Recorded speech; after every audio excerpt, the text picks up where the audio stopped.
A palavra narcisista, né? Parece que está em todo lugar. A gente ouve para falar de um ex-parceiro, de um chefe meio complicado, ou até daquela pessoa no reality show. Mas o que de fato está por trás dessa palavra que virou tão comum? É bem provável que sim, né? Essa palavra simplesmente explodiu em popularidade.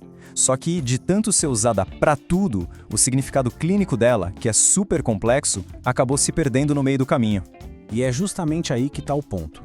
Nessa nossa conversa, a gente vai tentar esclarecer a diferença, que é crucial, entre ter um traço de personalidade narcisista, que, olha, bastante gente pode ter, e ter o transtorno de personalidade narcisista, que aí já é uma condição clínica bem mais séria.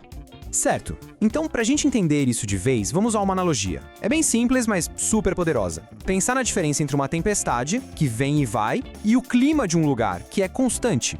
A lógica é mais ou menos assim. Um traço narcisista, como uma tempestade, é um comportamento isolado, sabe? Um momento de arrogância, um ato de egoísmo. É chato, é desagradável, mas passa. Agora, o transtorno de personalidade narcisista, ou TPN, é o clima. Não é só um evento, é o padrão. É a atmosfera que define como a pessoa se relaciona com o mundo, sempre de um jeito que não muda.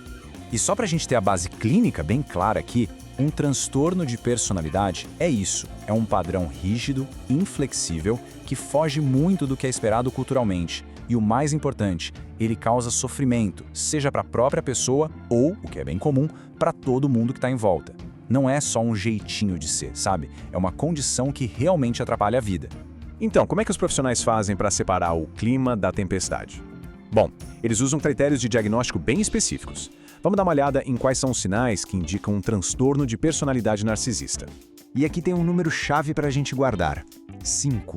Para um diagnóstico clínico de TPN, a pessoa precisa mostrar, de forma contínua, pelo menos 5 das 9 características que a gente vai ver logo em seguida.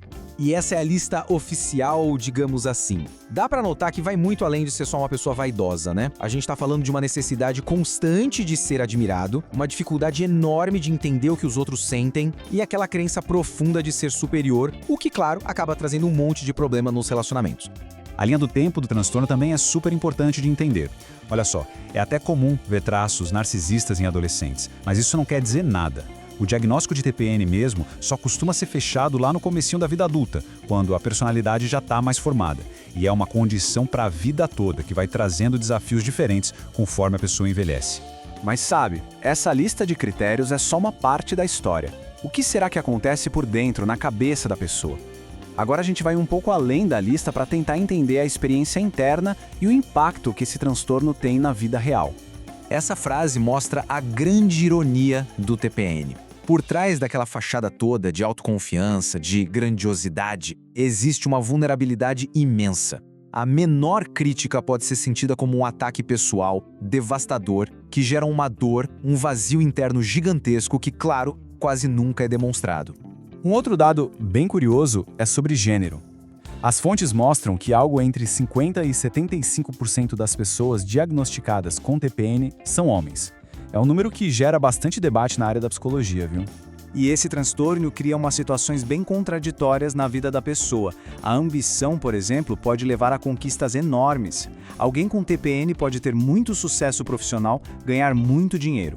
Só que o mesmo padrão que leva a esse sucesso, a necessidade de ser admirado, a falta de empatia, é o que geralmente destrói os relacionamentos pessoais. É um paradoxo.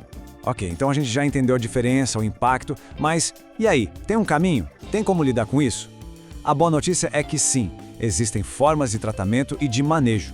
Então, o ponto principal é esse: a ajuda existe. O tratamento mais importante é a psicoterapia, um trabalho de longo prazo, onde a pessoa pode começar a entender essas crenças e aprender jeitos mais saudáveis de se relacionar. E a psicoeducação, que é basicamente aprender sobre o transtorno, é fundamental, não só para quem tem, mas para a família toda. E é bom deixar isso bem claro, não existe uma pílula mágica para o TPN. Remédios até podem ser usados sim, mas para tratar outras coisas que costumam vir junto, como depressão, ansiedade, que acabam sendo complicações bem comuns do transtorno. E para a gente terminar, fica essa reflexão no ar.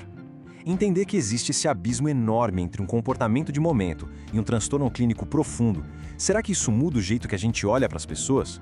Será que ajuda a ter mais clareza e, quem sabe, até um pouco mais de compaixão na hora de navegar essa complexidade que são as relações humanas? Fica aí pra gente pensar, não é mesmo?